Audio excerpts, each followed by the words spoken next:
ಹಾವೇರಿ ಜಿಲ್ಲೆಗೆ super speciality ಆಸ್ಪತ್ರೆ ಬೇಕು ಅಂತ ನಾವು ಹಲವು ಬಾರಿ ಬೇಡಿಕೆಯನ್ನ ಇಟ್ಟಿದ್ದೇವೆ.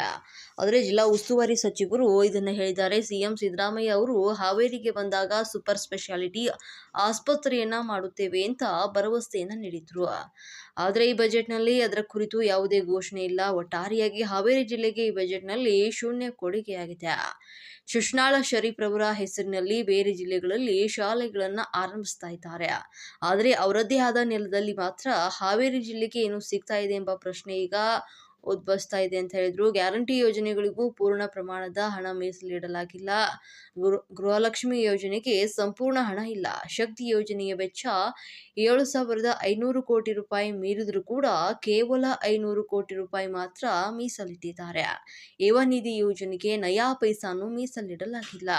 ಇದು ಯುವಕರನ್ನ ಸಂಪೂರ್ಣವಾಗಿ ನಿರ್ಲಕ್ಷಿಸಿದ ಬಜೆಟ್ ಆಗಿದೆ ಅಂತ ಹೇಳಿದ್ರು. ಇನ್ನೊಂದು ಪ್ರಮುಖ ವಿಷಯ ಏನಂದ್ರೆ ಬೆಡ್ತಿ ವರದಾ ನದಿ ಜೋಡಣೆ ಯೋಜನೆ ಬಗ್ಗೆ ಬಜೆಟ್ನಲ್ಲಿ ಯಾವುದೇ ಉಲ್ಲೇಖ ಇಲ್ಲ. ಆದರೆ ಮೇಕೆದಾಟು ಯೋಜನೆ ಬಗ್ಗೆ ಮಾತನಾಡಲಾಗಿದೆ. ವರದಾ ಬೇಡ್ತಿ ಯೋಜನೆಗೆ DPR ತಯಾರು ಮಾಡಲು ಅನುಮತಿಯನ್ನ ನೀಡಲಾಗಿದೆ. ಆ ಕೆಲಸವನ್ನ ತಕ್ಷಣವನ್ನ ಆರಂಭಿಸಿ ಏಜೆನ್ಸಿ ನಿಗದಿ ಮಾಡಿ ಬಜೆಟ್ನಲ್ಲಿ ಘೋಷಣೆ ಮಾಡಬೇಕಾಗಿತ್ತು. ಅದು ಆಗದಿರುವುದರಿಂದಾಗಿ ಹಾವೇರಿ ಜಿಲ್ಲೆಯ ರೈತರಿಗೆ ಇದು ದೊಡ್ಡ ಆಘಾತವಾಗಿದೆ ಅಂತ ಹೇಳಿದ್ರು. ಹಾವೇರಿಗೆ ಸೂಪರ್ ಸ್ಪೆಷಾಲಿಟಿ ಆಸ್ಪತ್ರೆ ಮಾಡ್ತೇವೆ ನಾವೇ ಬೇಡಿಕೆ ಇಟ್ಟಿದ್ವಿ ಮತ್ತು ಜಿಲ್ಲಾ ಸಚಿವರು ಕೂಡ ಬೇಡಿಕೆ ಇಟ್ಟಿದ್ರು. ಮಾಡ್ತೀವಿ ಅಂತ ಹೇಳಿದ್ರು, ಆದರೆ ಮಾಡಲಿಲ್ಲ. ಹಾವೇರಿಗೆ ಸೂಪರ್ ಸ್ಪೆಷಾಲಿಟಿ ಹಾಸ್ಪಿಟಲ್ ಅವಶ್ಯಕತೆ ಇದೆ ಅಂತ ಮನಗೊಂಡಿದ್ದೇನೆ ಅಂತೆಲ್ಲ ಹೇಳಿದ್ರು, ಆದರೆ ಮಾಡಲಿಲ್ಲ. ಹೀಗೆ ಹಾವೇರಿ ಜಿಲ್ಲೆಗಂತೂ ಕೊಡುಗೆ ಶೂನ್ಯ. ಶಿಶ್ನಾಳ ಶರೀಫ್ ಹೆಸರಲ್ಲಿ ಬೇರೆ ಬೇರೆ ಕಡೆ ಶಾಲೆ ಮಾಡ್ತಾರೆ, ನಮ್ಮ ಜಿಲ್ಲೆಗಿಲ್ಲ.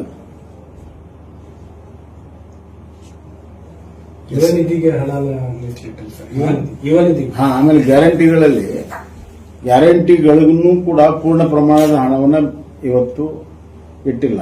ಗೃಹಲಕ್ಷ್ಮಿಗೆ ಪೂರ್ಣ ಪ್ರಮಾಣದ ಹಣ ಇಟ್ಟಿಲ್ಲ. ಶಕ್ತಿ ಯೋಜನೆ 7,500 ಕೋಟಿ ದಾಟ್ತಾ ಇದೆ. ಇವ್ರು ಇಟ್ಟಿದ್ದು 5,000 ಕೋಟಿ. ಯುವ ನಿಧಿಗಂತೂ ಒಂದು ನಯಾ ಪೈಸಾ ಇಟ್ಟಿಲ್ಲ. ಯುವಕರನ್ನ ಕೈ ಬಿಟ್ಟಿರುವಂತ ಇದೊಂದು ಬಜೆಟ್. ಆಮೇಲೆ ಎಲ್ಲಕ್ಕಿಂತ ಮುಖ್ಯವಾಗಿ ನಮಗೆ ನಿರಾಶೆ ಆಗಿರುವಂತದ್ದು 2 ಕಾರಣ. ಒಂದು ವರದಾ ಬೇಡ್ತಿ ಯೋಜನೆ ಬಗ್ಗೆ. ಈಗ ಮೇಕೆದಾಟು ಬಗ್ಗೆ ಮಾತಾಡ್ತಾರೆ, ವರದಾ ಬೇಡ್ತಿ ಯೋಜನೆ ಬಗ್ಗೆ ಯಾಕೆ ಮಾತಾಡಿದ್ರು? ಈಗ DPR ಗೆ ಅನುಮೋದನೆ ಕೊಟ್ಟಿದ್ದಾರೆ. ಆ ಕೆಲಸ ಈ ಕೂಡಲೇ ಆಗ್ಬೇಕದು. ಅದನ್ನ ಏಜೆನ್ಸಿ ಫಿಕ್ಸ್ ಮಾಡಿ DPR ಮಾಡಬೇಕು.